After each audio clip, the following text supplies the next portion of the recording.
एक बात तो मुकम्मल हो गया ना, तुम प्रश्नों में कहते हैं बिड़बंदा है, तुम बिड़बंदे बहुत ज्यादा हो। हाँ, बिड़बंदा जो है ना जल्दबाज को। हम सोच रहे थे कि आप पता कोई गलत बात यार मैंने कभी किसी को गलत बात कही है? खान के नाम पे इस मुबारक जेब ने आपसे वोट लिया और इन्होंने पूरे बाजवड़ के सर जो है वो शर्म से झुका दिया। ये बात की है, ख्वाजा आसिफ ने बात की है कि जितने भी जो अरकान थे माशाल्लाह, अब शुक्र है मस्जिद की खतीब नहीं है। इन लोगों ने हमें भी मामू बनाया। पहले खबर डाल देते थे कि जनाब फलां का बच्चा उठा लिया, फलां का ये उठा लिया। ये सारी जो है मिली भगत होती थी, कोई उठाना मुठाना नहीं होता था। सिर्फ पैसों पे ये बिके हैं, क्योंकि अगर ज़बरदस्ती करते तो दुनिया थी। 9 मेंबरान असम्बली को आज लाया गया था, 5 को पेश किया गया और 4 को रिजर्व में रखा गया था। कुछ और लोग भी इनके पास रिजर्व में मिले हुए थे और माशाल्लाह ये अखराजात आसिफ अली जरदारी साहब ने किए थे। अच्छा। जो अदायगियाँ की है कितनी सर? अरब लगभग रेट लगाया इन्होंने और ये ज़मीर खरीदे लोगों के। इन्होंने हर महीने को अप्रोच किया है और हमें ये बताते हुए दुख हो रहा है कि जो ज़मीर फरोश जो खान के नाम पे वोट लेके आज उनके साथ बैठे थे, तो मैंने और उमर अयूब खान ने उनकी तस्वीर लेने की कोशिश की। जब ये वोट के लिए खड़े हुए तो हाथों में कागज़ उठा के उन्होंने इस तरह रख लिया ताकि अपने चेहरे छुपा सके। लेकिन पाकिस्तान तहरीक इंसाफ के लोगों को ये मैं बता दूं, इन लोगों ने हमें भी मामू बनाया। पहले खबर डाल देते थे कि जनाब फलां का बच्चा उठा लिया, फलां का ये उठा लिया। ये सारी जो है मिली भगत होती थी, कोई उठाना मुठाना नहीं होता था। सिर्फ पैसों पे ये बिके हैं, क्योंकि अगर ज़बरदस्ती करते तो दुनिया थी। और इन लोगों ने ये उठाए जाने को जवाज़ बनाया है। और जो आज आईनी तरमीम हुई है, इसमें बैरिस्टर गौर साहब की तकरीर जो है वो सेरा से। सर ये बताइए, ख्वाजा आसिफ साहब ने ये बात की है, ख्वाजा आसिफ ने ये बात की है कि जितने भी जो अरकान थे माशाल्लाह, अब शुक्र है मस्जिद की खतीब नहीं है।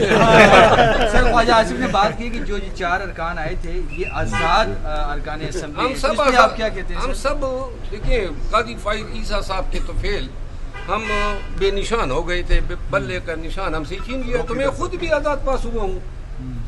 मैं मतलब ये बल्ला था नहीं हमारे पास, तो हम सब इंडिपेंडेंट पास हुए हैं। तो अब ये इनको सूट करता है। मुबारक बाजवड़ के लोगों को एक बात बता दूं, मैं आया था बाजवड़ के लोगों आपके पास जब कैंपेन हो रही थी। खान के नाम पे इस मुबारक जेब ने आपसे वोट लिया और इन्होंने पूरे बाजवड़ के सर जो है वो शर्म से झुका दिया है। पैसों पे कम से कम न बिकता। ये पार्टी की कमजोरी नहीं थी सर, के कहा जा रहा था कि सारे लोग केपी में बेगैरती का कोई इलाज नहीं है। कमजोरी क्या है? जैन कुरैशी का एक वीडियो पैगाम अभी आया है। जैन कुरैशी का एक वीडियो पैगाम अभी आया है और उनकी जानब से कहा गया है कि वो यहाँ पे मौजूद नहीं है, वो किसी और जगह पे हैं और उनका नाम इस्तेमाल। देखिए, बात ये है कि किसी को किसी ने रोका नहीं था। जो लोग हमारे साथ राब्ते ही नहीं कर रहे थे, फोन ही नहीं अटेंड कर रहे थे, उनकी बेगम को जब उठाया गया तो 5 मिनट के अंदर जो है उनकी सिस्टर ने जो है ट्वीट चला दी। इसका 4 दिन तक पता नहीं चला। लेकिन जैन कुरैशी साहब जो है इस हवाले से ये तमाम एक तरफ, और जैन कुरैशी की बात हमें सबको परेशान कर रही है। जब तक हम उससे मिले ना, उसका मौकिफ न सुने, शवाहिद जो है उसके खिलाफ जा। इनका क्या करना है आप जो मुनहरिफ हो चुके हैं? मुनहरिफ जो हो चुके हैं, कानून और आइन कहते हैं ना, ये डिसीट हो जाएंगे। लेकिन और रेट कितना लगा है सर? और मजे की बात बता सर, आपको भी एक्सेस हुए, आप भी एक्सेस हुए सर? आपने कहा सब जी, मुझे भी इन्होंने अप्रोच किया किसी जरिए के, सही, और बोली लगाने की कोशिश की। कितनी है सर ऑफर क्या है? देखिए, 1 बिलियन जो है उन्होंने कहा था जी कि सबको हमने ऑफर किए हैं। लिहाजा पैसे जो हैं ये ज़मीर फरोश किए, और ये इन्होंने शायद ही किसी को अप्रोच न किया हो। हम सब आपस में बैठते हैं ना, कोई ऐसा था नहीं, शायद ही कोई एक्सेप्शन होगा। मरवत साहब, आपके तल्लुकात बड़े अच्छे हैं, आप उन मसाइल से नहीं गुजरे जिनसे वो लोग गुजर रहे हैं, तो आप उनसे मिले बगैर कैसे ये कह सकते हैं? जो चंद लोग तो चलो यहाँ पे सामने यार मेरी बात सुनो, मेरे कोई हैं। ताल्लुकात नहीं है, मैं वकील हूँ, तो लिहाजा मुझे किसी से ताल्लुकात रखने की जरूरत ही नहीं है। 1 मिनट, कोई दबंग सबंग नहीं है। बात सुने, یہ لوگ جب قیادت گرفتار تھی، ایک بات تو مکمل ہونے دو، تم پشتوں میں کہتے ہیں بڑوندہ ہے، تم بڑوندے بہت زیادہ ہو. بڑوندہ جو ہے نا جلد باز کو. ہم سوچ رہے تھے کہ آپ پتہ کوئی غلط بات. میں نے کبھی کسی کو غلط بات کہی ہے؟ ماشاء اللہ. یہ جو مولانا صاحب نے آج تقریر کی ہے، بڑی کمال کی تقریر کی ہے. اصولی اختلافات اپنی جگہ، لیکن یہ جو امینڈمنٹ ہے یہ گرچہ پاکستان تحریک انصاف اصولی طور پہ موقف ہمارا یہ ہے کہ یہ آئینی عدالت بنا کے انہوں نے سپریم کورٹ کو کمزور کرنے کی کوشش کی ہے.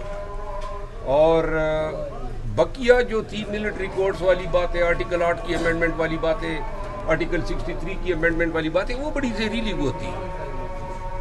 اوورآل جو ہے جس انداز میں یہ لوگوں کو اغوا کر کے یا خرید کی جو امینڈمنٹ پاس کرانے کی کوشش کی گئی ہے، یہ بڑا ڈسپیکیبل ہے. یہ اس سے ایوان کی بے توقیری ہوئی ہے. اور دوسری بات یہ ہے کہ عدلیہ کے خلاف جو آج تقاریر کی ہے یہ بھی سوٹ. اب خواجہ آصف صاحب نے ایک لفظ استعمال کیا، یہ 8 آنریبل جج صاحبان جو ہیں سپریم کورٹ کی، ان سب کے سامنے ہم پیش ہوتے ہیں. ان کے کیا کوئی سیاسی مقاصد ہو سکتے ہیں؟ منصور علی شاہ جیسا آدمی جو ہمیشہ بائی بک گیا ہے، اس کی کیا مقاصد ہو سکتے ہیں؟ لیکن وہ یہ کہتے ہیں، اور جسٹس عائشہ کی ریمارکس کہ بھئی آپ یہ چھوڑیں کہ پی ٹی آئی کو سیٹیں ملے یا نہیں ملے، نون والے اور جے یو آئی والے اور ایم کیو ایم والے یہ بتائیں کہ آپ کو کیوں ملے. کوئی جواب ہے کسی کے پاس؟ تو لہٰذا یہ جج صاحبان جو ہیں ان کے خلاف خواجہ آصف صاحب نے گینگ اپ کا ایک لفظ استعمال کیا. ہماری عدلیہ بے شک ماضی میں کوئی ان کا بھی کوئی درخشاں یہ ماضی نہیں ہے. ہمیشہ کبھی جسٹس منیر کی شکل میں آئے، کبھی جسٹس ڈوگر کی شکل میں آئے، کبھی افتخار چودھری جیسے ملعون کی شکل میں آئے، جیسے کبھی ثاقب نثار کی شکل میں آئے، جسٹس کوسا کی شکل میں آئے، جسٹس بندیال کی شکل. یہ کوئی اچھے جج نہیں تھے. ان لوگوں نے اپنا کام چھوڑ کے وہ کام کرنا شروع کیا جو ان کا تھا ہی نہیں. تو لہذا اور پھر جو ہے خصوصاً 18ویں آئینی ترمیم کے بعد انہوں نے جو رول جو ہے پارلیمان کا اس کو پریمپٹ کرنے کی کوشش کی. عدلیہ میں بہت ساری چیزوں کی اصلاحات کی ضرورت تھی، لیکن اس انداز سے نہیں ہونے چاہیے تھے. اس انداز سے کیے. آپ یہ کہیے گا کہ اگر آج مولانا